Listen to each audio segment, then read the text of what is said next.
అలాంటి ఊర కుక్కలందరినీ తీసుకొచ్చి ఇక్కడ సత్రంలో మేపినట్టు మేపుతుంటే తప్పులేదు, కానీ పక్క రాష్ట్రం నుంచి ఇక్కడికి వచ్చి పొట్టబోసుకుంటే తప్పైపోయిందా? వీళ్ళు తమిళనాడు గోబ్యాక్ అంటారు, మార్వాడి గోబ్యాక్ అంటారు, ఇప్పుడు ఆంధ్ర గోబ్యాక్ అంటారు. రోహింగ్యాలకేమో వెల్కమ్ నినాదాలు.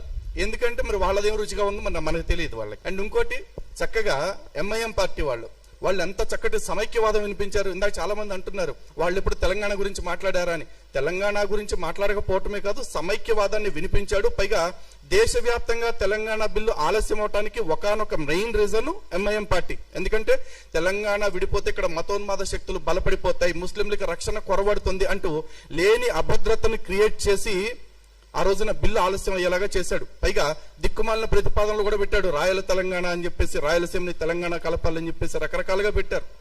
అసలు ఉద్యమంతో సంబంధమే లేని ప్రాంతాన్ని తీసుకొచ్చి ఉద్యమంలో భాగం చేయాలని కుట్రలు చేశారు. ఈ రోజు వాళ్ళందరూ ఏ ప్రభుత్వం వస్తే ఆ ప్రభుత్వంలో భాగస్వాములు అయిపోతున్నారు.